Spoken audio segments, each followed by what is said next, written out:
It's impossible to explain the satisfaction, actually the joy I've experienced being a Giant.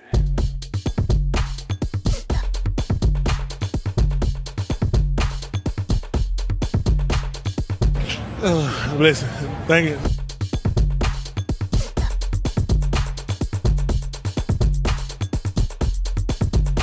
But did you like it though? Did you double tap? No, I want you to go back and like the picture.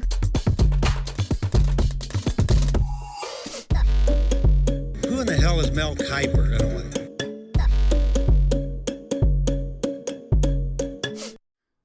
Welcome to the Pan Am Football Draft Hub. I'm Max Dean, and you can find me on Twitter at Pan Am Football. So, it's been less than a week since the last mock draft, but I couldn't help myself with the big shakeup, 49ers trading up, and the Eagles trading back, and the Miami Dolphins flip-flopping all over the place. So, I'm going to talk a little bit about the trade, then I'm going to do a mock draft, even though I say this every time, and I never do it, I swear. Today I'm going to be a little bit faster. So let's dive right in. Let's not dilly-dally. Okay, so the new draft order, the difference is, I'm sure pretty much everybody out there knows at this point, but San Francisco 49ers have moved up to 3. The Miami Dolphins have dropped to 6th, and the Philadelphia Eagles have dropped back to 12th. So, interesting thing about this is it affects a couple of teams. I'm also going to talk about this on the podcast this week, so I won't dwell on it too long. But it tells us the Jets are definitely taking a quarterback, which we pretty much knew, but it's clarified now. And the various reporting, again, like I said, we'll cover it a little bit more on the podcast in a couple days, but it looks like it's going to be Zach Wilson.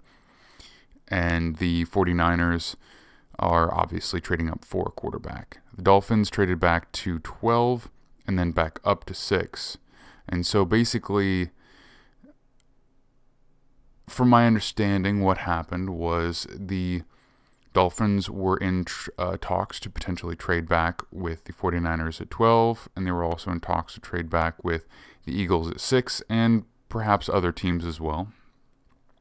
And what it came down to was the Dolphins didn't really want to go all the way back to 12, but the Eagles decided they didn't want to come up to 3 unless Zach Wilson was there.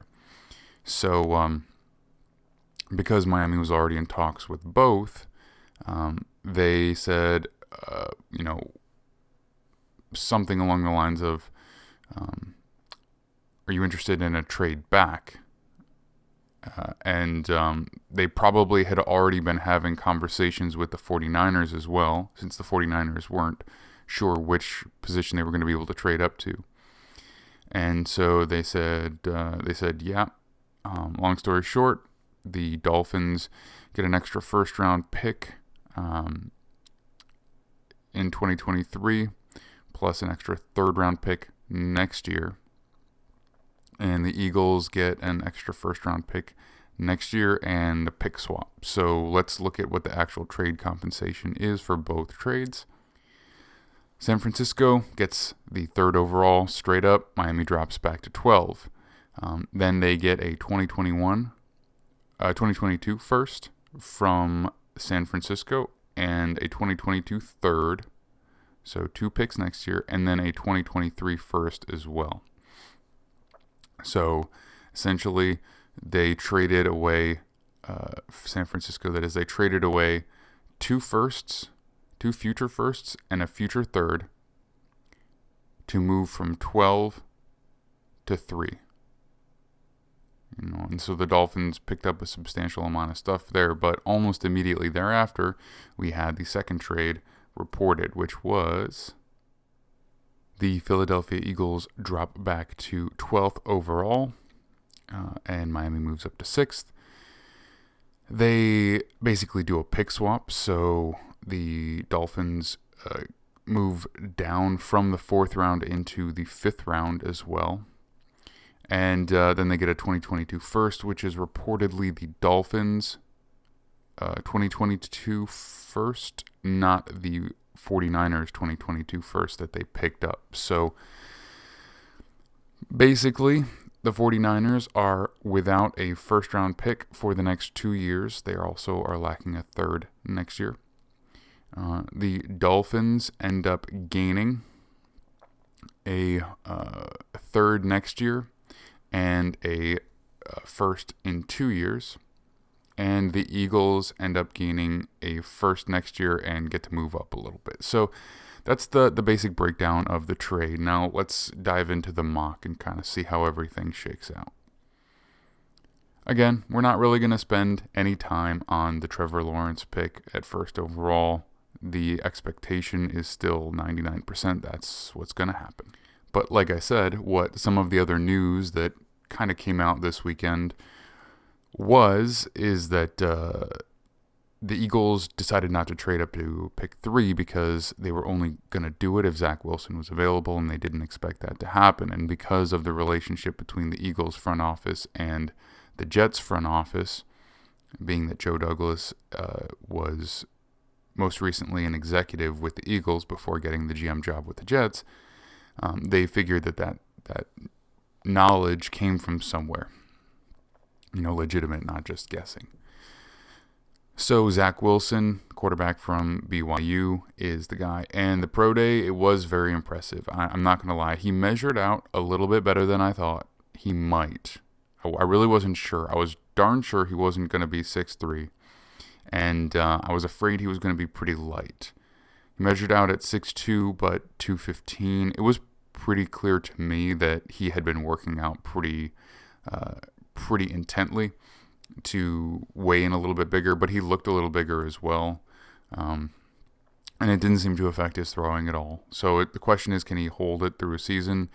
Going into the NFL, getting a little older, probably he can. So being 6'2", 215 is not too bad. And he put his arm on display. He made all the throws. He made some very impressive ones. And I think the biggest thing, and if anybody watched it, you saw it, but for anybody who didn't, you definitely saw a very distinct ability to change trajectory, velocity, and arm angle for different throws to different parts of the field, basically indicating that he can kind of account for certain types of coverages, and he moved really well in general. So again, does it change what I thought about, my preferences? I wouldn't say so.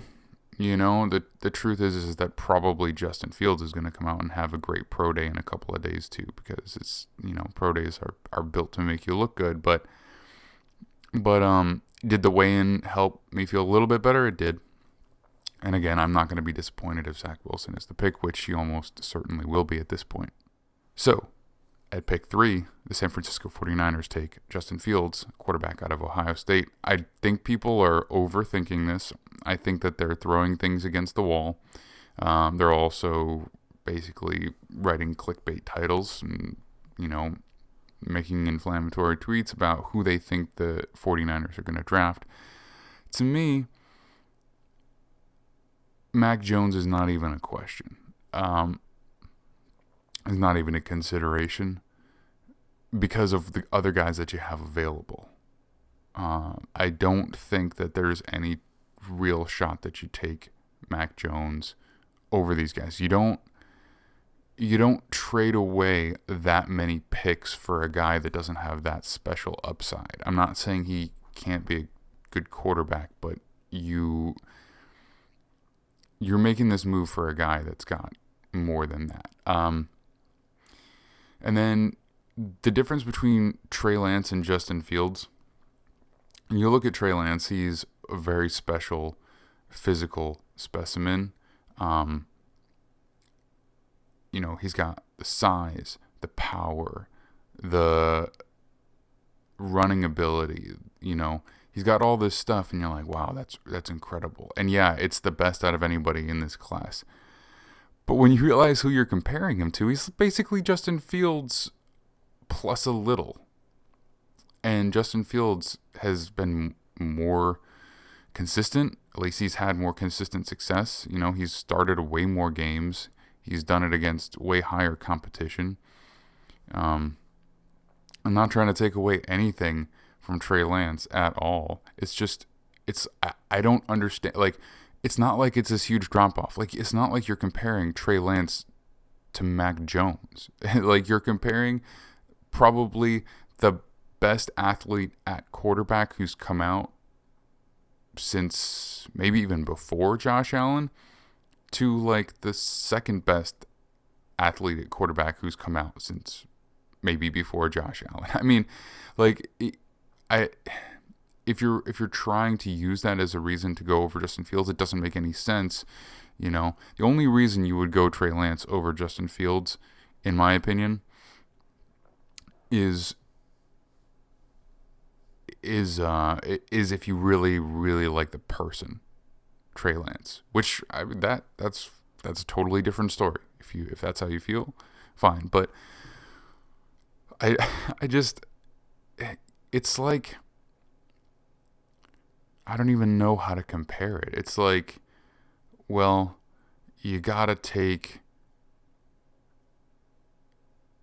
I don't even know. You gotta take Myles Garrett over Joey Bosa because he has the physical traits. And it's like, well, wait a minute. I mean, Joey Bosa is not lacking, and he's more ready.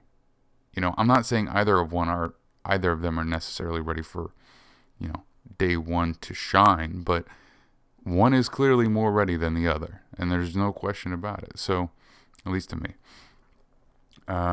So the other thing is that the 49ers have, not the 49ers themselves, but Kyle Shanahan and Mike McDaniel have coached Justin Fields in a high school level like quarterbacks retreat called the Quarterback Collective or the QB Collective.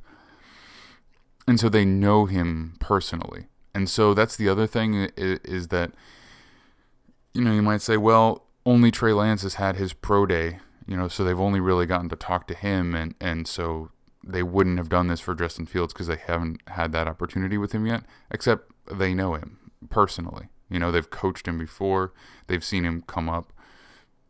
So I think Justin Fields is a pick here. It makes all the sense in the world to me. And then you have the Atlanta Falcons at pick 4. I thought about having them trade down. I looked at the numbers for Matt Ryan's restructure. Ultimately, obviously, there's no way that they're getting rid of him this year. We all knew that beforehand. Is Matt Ryan going to be on the Falcons for 2 years? Maybe, but also maybe not. I mean, a June 1st trade, a post-June 1st trade next year would make it doable, and it would save them money. Like, his cap hit is $39 million. So next year they're either going to have to restructure him or not. So if they can post June 1st trade him, it's very doable. And I think that it's worth taking the quarterback when you're picking this high, because I don't expect the Falcons to be picking at 4 next year, even if they invest this first round pick into a quarterback versus another position. So if that's the case, then, you're not going to have the same kind of opportunity. You consider yourself extremely lucky to have a franchise level quarterback faulty wherever you are next year. So I thought about having them trade back, but I still think that they should go quarterback here. And it makes the most sense because there is the most established guy for Trey Lance to sit behind for a full year, and there really will be no pressure to start him. You can see what he's got in maybe a game if you're out of the playoffs at the end of the year, or if you're in the playoffs and you want to rest him, because the NFC South it's up in the air after some changes here and there, but I expect the Buccaneers to be the favorites for that, but I think that the Falcons could have a legitimate chance to do well against the others and end up with a wild card spot. So those are the quarterback positions at the top of the draft. I'll go a little bit faster through the rest of them here now. Okay. Bengals, don't mess around. Just take Penei Sewell, tackle from Oregon. You don't need to get cute and trade back. Just get the guy you really need. They need offensive line help, and they can shuffle guys around. I know they signed Riley Reif, and they have Jonah Williams. Jonah Williams can move inside. Reif could play right tackle. Like, there's a bunch of different things you could do. Just get the best tackle in the draft. So, again, I'll talk way more about some of the trade stuff in the podcast with the other guys, but I think that Jalen Waddle is the pick here. If things fall like this, I think they would consider trading back if all four didn't go in the top four, but they're definitely targeting a skill position player, and I think that, it could be Pitts, but I think... So, the signing of Will Fuller makes it clear to me that they're looking for that speed element, but that's a one-year deal for a guy who has had a ton of injury issues, and it's not like they get to see him play for a year before they make this pick. They got to make the pick in a month. So I would get the guy who can replace Fuller full time, and you can have a year where you've got them both. There's nothing wrong with that. I think that it offers their receiving core something that they didn't have. They've got Devontae Parker and basically Jalen Waddle. So they've got a more possession style route runner guy, and then you've got the burner who can take the top off or take a screen to the house. And so when you have those two key pieces, then I think that you can fill in the rest of the receiver core pretty simply. And the other thing is that, if they didn't have Mike Gesicki, not that he is so incredibly good, but it's like, would you rather have a receiver core of Gesicki, Waddle, and Devontae Parker, or would you rather have a receiver core of Gesicki, Pitts, and Parker? Because then you're kind of, eliminating the effectiveness of one of those tight ends. One's not going to get as much playing time. I said I'd be faster, and I'm lying, per usual. Detroit Lions, Jamar Chase. He's the best all-around wide receiver in the class when you compare his physical makeup with his route running, his contested catch, and all of that stuff. They don't have Kenny Golladay. They don't really have anybody to be a legitimate pass catcher, so it makes sense. And again, they took a tight end in the first round just a couple of years ago, TJ Hawkinson. I know it was a different regime. I still think you're not maximizing talent if you don't go. And it's not like you're taking like a super inferior prospect with Jamar Chase. He's a very good prospect. Carolina Panthers. Now, this is another one I considered having trade back. I think they would listen to offers. The issue is they would have probably loved to have traded up, but they, probably didn't want to match what San Francisco had to offer. And the Falcons are not going to want to trade back with an in-division rival, even if they're very interested. So, especially not for a quarterback. So they don't really have an option unless they want to swing for Mac Jones at pick 8, which I think is probably a bit of a reach. So I have them taking an offensive lineman, and they can circle back to quarterback in some other way. They can either hold out hope that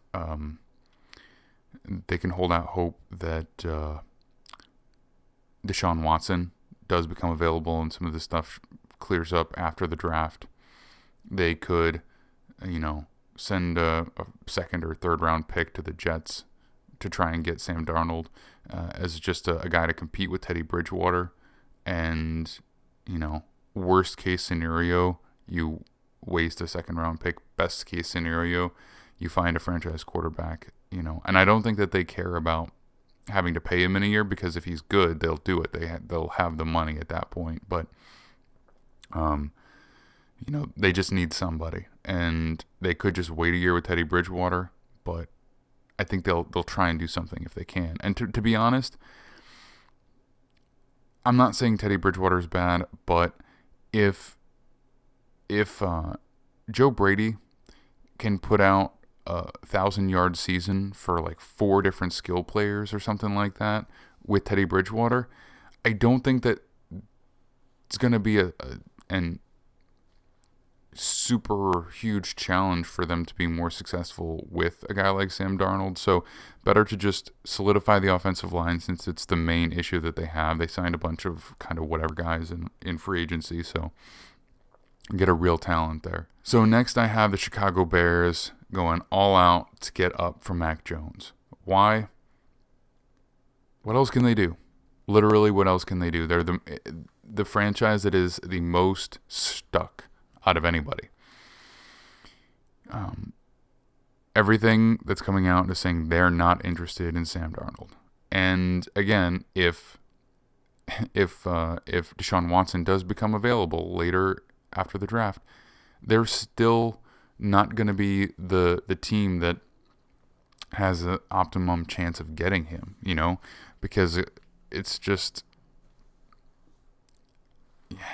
I don't think he's going to want to go there. And I think other teams are going to make offers, like Carolina, and he would rather go there. And so, if all this clears up, he still does have a no trade clause, and maybe it doesn't clear up.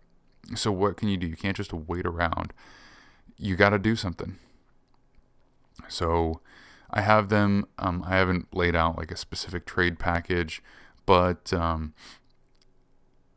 think the Broncos move back because they're not looking for Mac Jones, right? They're looking for a clear, obvious upgrade at the quarterback position. And I think that they can justify waiting a year. So they have a new GM and an old coach. And I don't think the new GM is going to want to tie himself to a quarterback he's selecting with an old coach. And I think, if the Broncos do well and Vic Fangio has a good season and it's clear he's going to be back, then you can address that position then. And I think that, they can justify it to themselves because they have Locke. And no, has he been particularly great? He hasn't, but you can also look at the Josh Allen experiment, be like, well, he didn't really start that much in his first year. Then last year he, had some injuries and his skill position had injuries. So let's see what he can do year 3. And so I think all of that is reasonable. I think you upgrade if you can, but if there isn't a clear one, that's what you do. And so the Bears, they go up because they are going to have to jump. And I'm not saying necessarily each of these teams would be interested, but they're all teams that have kind of a similar situation. A veteran stopgap guy at best who it doesn't prohibit the team from drafting a younger guy. So they have to jump Washington. They have to jump New England. So both of those teams could potentially do it. And so if you want to get ahead, and Denver's the team that's willing to make the trade to drop back that far, you do it. So obviously they end up taking Mac Jones there. And ultimately, it might totally work out for them. I think they'll probably have to give up a lot, but if you swing on this and you hit, then you do, that's it. Your job is safe, and you can be successful even giving up those picks. And if you miss on this, if you didn't do it, good chance you're going to get fired anyway. So it's just one of those things.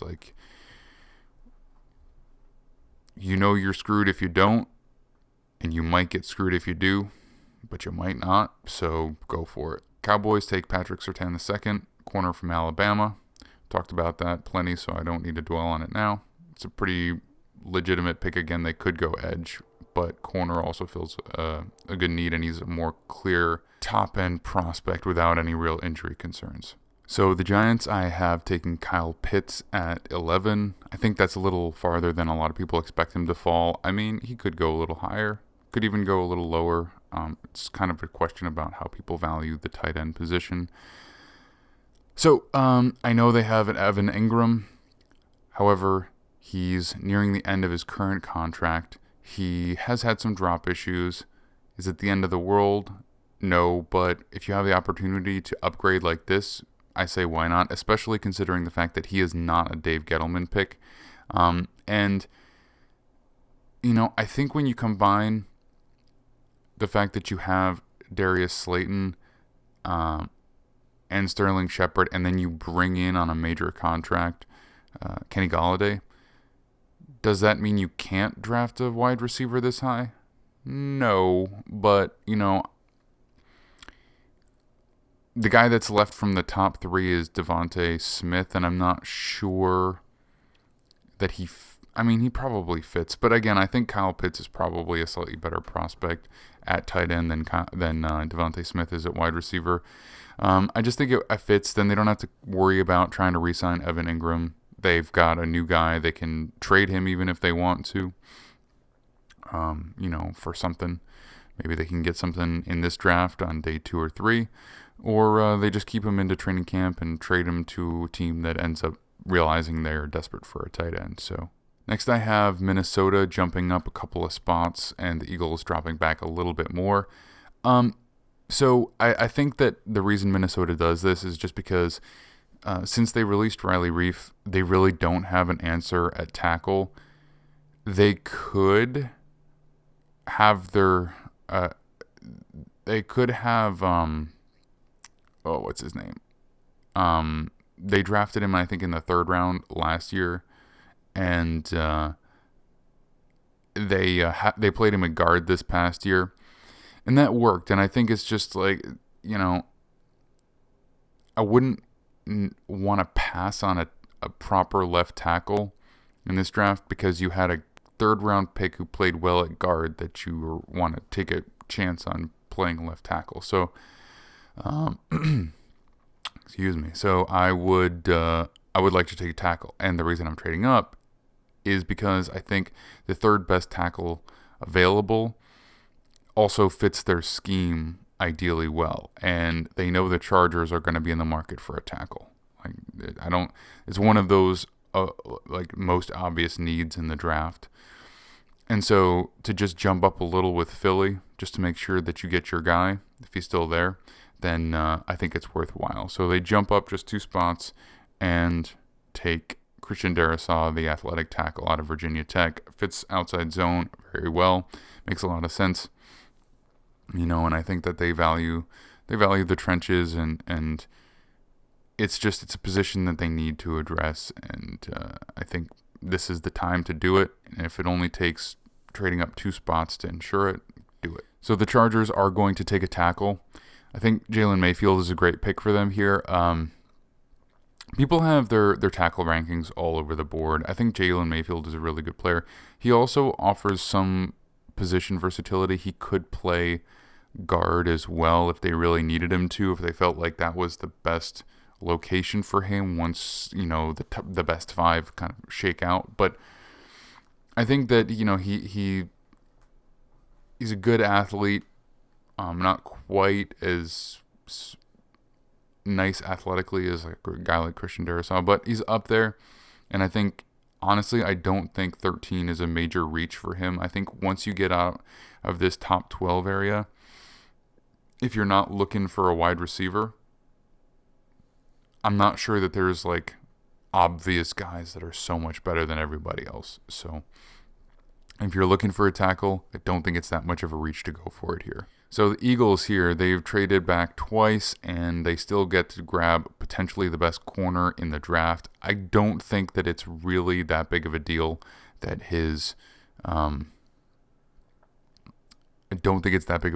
that he has this surgery. I've looked into it a little bit. The chances of recovery are extremely high. I mean, not of recovery, a full recovery are extremely high. At 14, I think it's a risk worth taking. So the Eagles, they could go a lot of directions. They could look at offensive line. They could look at pass rusher. But I don't think that at this point there's a more obvious, they could go wide receiver, but I don't think there's a more obviously talented player at any position than Caleb Farley, with the possible exceptions of Devontae Smith and Jalen Phillips. So Devontae Smith, he's a bit small, and that's, well established. Is it the end of the world? No. I just think, they've already got a speedy receiver in Jalen Reagor. And if they did go for a receiver, they would be more interested in a bigger body guy. And I think if Kyle Pitts was still there at 12, maybe they don't trade back. But since he's gone, they pull the trigger on that. And then, Jalen Phillips does have injury risk associated with him because of the concussions. I think that is a real position they could go. But also, corner is a big need for them. They got torched. And they were able to rush the passer a little bit. So I just think that, Farley represents a really special talent that most people didn't think would even be here if, that little news about his injury didn't come out. And I'm honestly not sure it will make any difference. But the other thing is that the Broncos, they signed Kyle Fuller and Ronald Darby for around $10 million each. And no, does that mean they can't draft Farley? But no, but maybe they're willing to trade back and see what happens instead of pulling the trigger on a corner at 9. So the Patriots, because Mac Jones is not available, I think they could go corner here.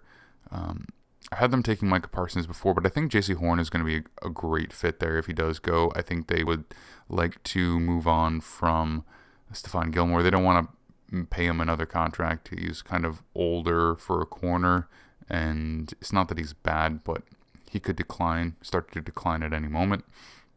They want to get younger as a whole, so I think he's an excellent player. He's the kind of player that New England likes, and they do really value cornerbacks, and J.C. Jackson's a really good player, but why not get J.C. Horn and then have J.C. Jackson, which I didn't even realize they have such similar first names. But,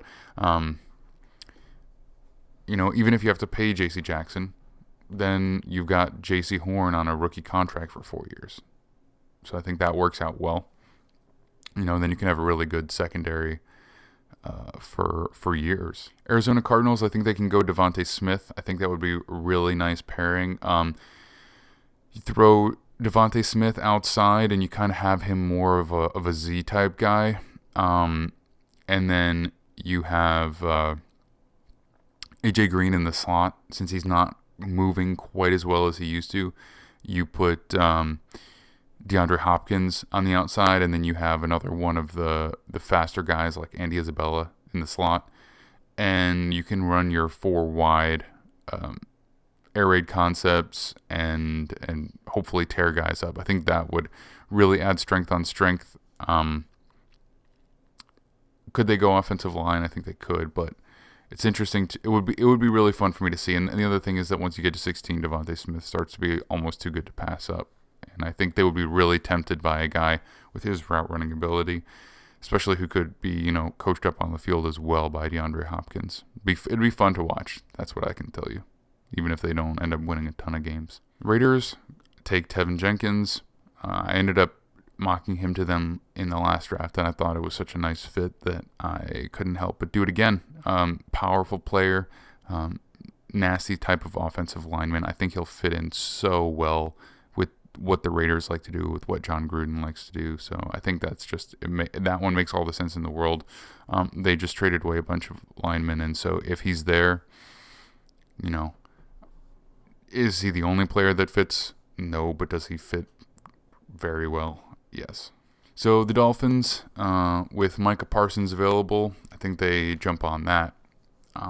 They could go with Jeremiah Owusu-Koramoah, but I think Micah Parsons has got that size, but also that sideline-to-sideline ability. I think he's just a little bit more complete. Does he have the same special coverage skills? Maybe not. but I think he does so many other things so well. He can be more of an enforcer in the run on a more consistent basis because he does have a little bit more of that classic linebacker size. Washington football team, they do need offensive line help. I've mocked various players to them over the past, number of mocks that I've done, but I think if you don't have an obvious, really like best player available, then you do want to address the offensive line. And there are some edge guys, but they're so loaded on the defensive line that there is a point where strength on strength on strength becomes you're never going to play somebody. And so with a lack of offensive linemen, Sam Cosmi from Texas is a good pick. So the Broncos at pick 20, they go ahead and scoop up Jeremiah Owusu-Koramoah, linebacker out of Notre Dame. I think in Vic Fangio's defense, this could be something really fun to watch. They haven't had a guy really like him since he's been in Denver. So, they could run some really interesting nickel stuff with him, I think. Like, they could be in nickel a lot and have him on the field and not necessarily need to change things up. And remember, they're playing in the same division as the Chargers and the Chiefs as well, who, both are going to be running a lot of, 3-wide, 11 personnel type stuff. So I think that, like, to be able to be in nickel and be able to basically cover your ass with basically any offensive formation would be really interesting for them. So I have them taking Koramoah. With Colts, they need to address tackle too with the retiring of Costanzo. Liam Eichenberg out of Notre Dame is the pick here. Another guy who's comes from, I wouldn't say an offensive line powerhouse per se, but they have put out some very high quality offensive linemen who have been successful in the NFL, and I think Eichenberg is hopefully the next in line for them. Titans, I had been mocking edge to them, but at this point, they've got Harold Landry and they've got Bud Dupree. They just signed him to an extension to a free agent contract. Do I think that, again, that doesn't mean you can't take it. Like, just because you sign a wide receiver doesn't mean you can't, draft one. Just because you sign an edge player doesn't mean you can't draft one. And the same with corners, or any position. But they are thin at wide receiver with the departure of with Corey Davis, and I think Rashad Bateman has kind of a similar playing style, so I think they'd be able to plug him in and not really need to change things up too much. And again, you'll have to pay A.J. Brown after next season, so you'll have at least 2 seasons, at least 3 seasons with both at minimum, and probably at least 4, maybe more. So the ability to pair a cheaper quality guy with a more expensive high quality guy is always something I'm on the lookout for.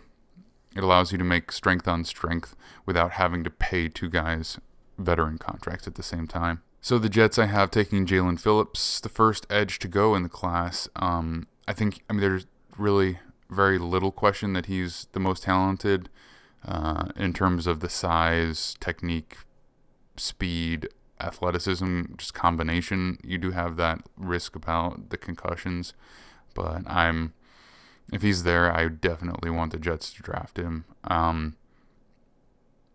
The approach they seem to be taking defensively, it looks like they're going to be running potentially a lot of cover 2, and we're just going to rush the hell out of you with our defensive line. They've stacked strength on strength, but they need another edge, and I say just get the most talented one. They got a bunch of interior rushers, so Jonathan Franklin Myers, Sheldon Rankins, and not to mention Quinnen Williams makes a really nice interior rotation, but on the edges, I mean, you still don't really have hardly anything. They signed Vinny Curry, who's nice, but he's definitely a rotational player at this point, and they signed as their big guy Carl Lawson. And so I still think you need a guy like Jalen Phillips, who is a 4 or 3 down edge rusher with a lot of juice. So if he's there, I would be happy, and I hope they take him. I mean, I know there's the injury risk, but just get too excited at the thought. Pittsburgh, I had them taking Creed Humphrey last week. I'm doing the same thing here. Again, I think with some of the markets not being super robust for certain players, I think they could potentially get Alejandro Villanueva back for a reasonable contract. And then you address the interior. If you have a guy who's not as mobile like Ben now, you want to keep guys out of his face, so you want to make that investment at center. I really think that's the case. They still have David DeCastro at guard, so then you've got a really nice right side, and then maybe you can improve the left a little bit, but you don't have to spend your first-round pick to do it. At 25, I have the Jaguars drafting Travis Etienne. I think that he definitely is more of a fit for what they want to do in the run game than James Robinson. Don't think it means you can't keep James Robinson. Offers you different, skill sets. I mean, James Robinson was very successful as an undrafted rookie, so it's not like it's he's a star player and you replace him, so now you got to trade him, or he's so expensive you can't afford to keep both. I mean, he's one of the cheapest players who would get any meaningful snaps, and so I think it offers you some variety. And plus, the running back position is one of the positions that faces the most attrition out of any. So I think that it offers Trevor Lawrence a little bit of a safety blanket. It offers him a better run game. And he's just more of a long-term guy, and I'm willing to go with a running back outside of the top 15, 20 picks. So do I love going running back? No, but on some level I do understand the idea behind a dominant run game for a quarterback's first 2-3 seasons as he develops, take some of the pressure off of him. I believe that is something you do want to do. And so if drafting a running back and with a 25th overall pick gets it done, I'm not totally against it. Browns, I want them to address the edge position on the other side. They need a guy who's got some real juice, who is going to be inexpensive to go with Myles Garrett for a while. And, they could use some players at various positions. They could use a wide receiver. At this point, though, who is left is available. I would rather get that edge player because I think Kwity Paye represents value here. Azeez Ojulari, I think he comes in and I know that the Ravens always seem to have this third-round edge player or outside linebacker who steps up all of a sudden. But I think that they could definitely spend a first-round pick on a guy like Azeez Ojulari out of Georgia. He fits their 3-4 scheme. They lost a couple of edge guys, a large chunk of their edge pass rush, just up and left. So they've got Pernell McPhee. I think they can bring in Azeez Ojulari. It makes a lot of sense. Again, I know people want them to take wide receiver, but who's there? Who's still there that fits? I mean, they would want maybe a guy like Terrace Marshall Jr., but if you're looking at value, which I know the Ravens always do, I think that this would be a better value than Terrace Marshall Jr., no question about it. Kadarius Toney, they don't really need a guy like that. Rondale Moore, they don't really need a guy like that. Not that it wouldn't help their team, but the amount that it would help compared to others, I don't think so. I do have the Saints going Terrace Marshall Jr., though. I think that if they're going to roll with Jameis Winston, they need to give him some more wide receiver help. Emmanuel Sanders is gone. Jared Cook is gone. They just don't have a ton of pass catching options. And I know Kamara is one, but if they're rolling with Jameis, they're going to be going bombs way, and they need to put somebody a little bit more intimidating on the other side of Michael Thomas. So I think Terrace Marshall Jr. could fit there. I had them drafting Kadarius Toney last week, but I think, Terrace Marshall Jr. offers some similar run after the catch stuff with a totally different body type and play style. So I think that would be an interesting pairing up there. Packers, I have them going Pat Freiermuth, tight end. So I know that people are going to be like, what about Robert Tonyan? What about Robert Tonyan? Well, guess what? I don't think that the outside zone that LaFleur is running is like so ill-equipped to run 2 tight end sets with 2 guys who can both catch the ball and both offer you some blocking ability. I think, is it the clear obvious pick? No, but I think it's an interesting idea. Again, looking at some of the other receivers who are still available here, I don't think that you need to spend a late first on one of those guys when you can find basically that same type of playmaker in the second round for them, for their particular style of offense. I think the tight end is probably more valuable than the wide receiver 2, personally speaking. If you've got a big guy playing wide receiver who can block well, and then you successfully run the ball, you got a number 1 receiver in Devontae Adams, and then you got Freiermuth and Tonyan. I think that's interesting. I think that's really interesting. And honestly, Aaron Rodgers loves to get the ball to his tight ends. So is it what everyone thinks of as help for Aaron Rodgers? No, but I think it would help. I think it would help the entire offense.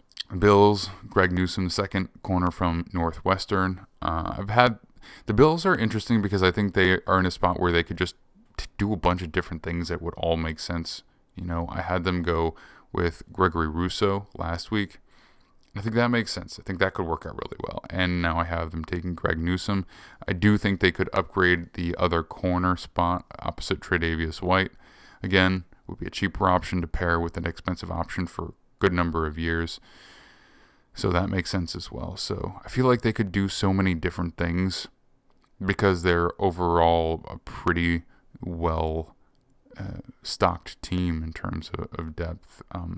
Offensive line, they could use more depth there, but I don't think anything that warrants a first round pick. Now I have an interesting one. So the Chiefs trade out of this spot. They actually give it up entirely. It's not just a trade down because so many tackles have gone off the board at this point that they needed to ensure that they have one for Patrick Mahomes. They can't really, just wait and see what happens. It's something that they clearly need to address. I think that this would be a great opportunity for the Ravens to ship out Orlando Brown. And here's the thing. I know that 4-player trades don't happen very often in the draft. And if they do, it's usually like after the first round, that night or the next morning, a player will be traded for a pick that would be used later that day or the next day. That type of thing. We saw that happen with Josh Rosen. We saw that happen with Trent Williams. So it's more likely that happens. And in reality, maybe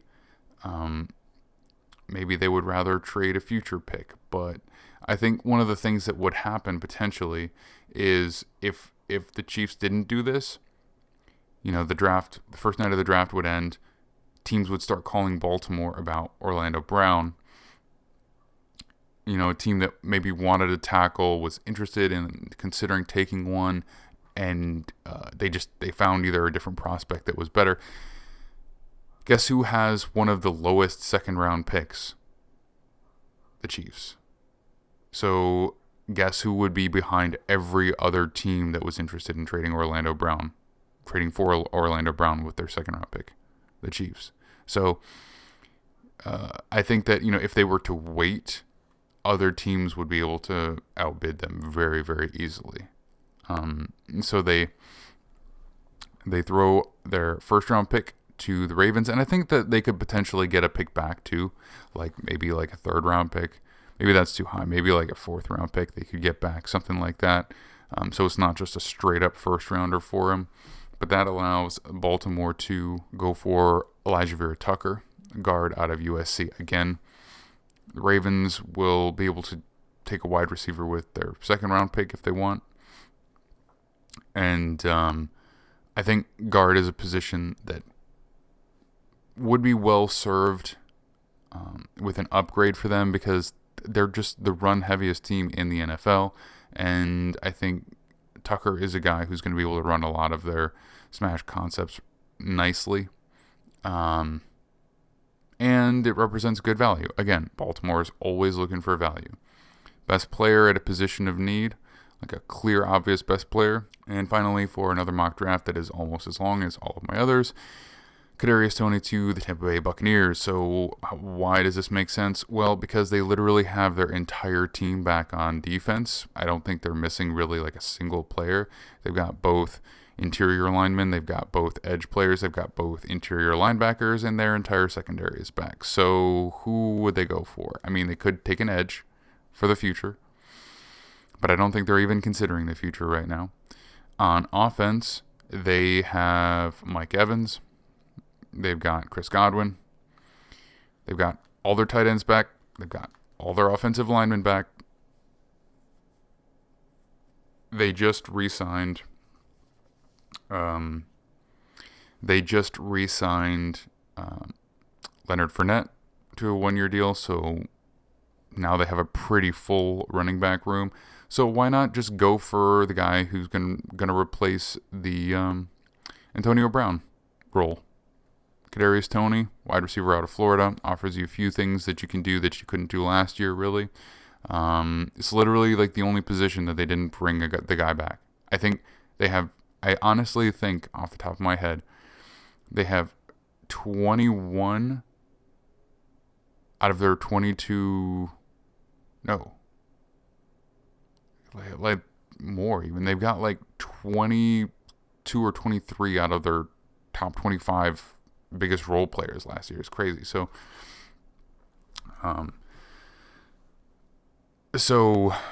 bring in a wide receiver, and I think Toney is the most interesting one who would be available right there. All right, guys, so that was my snap reaction, excitement-driven mock draft version 3.1.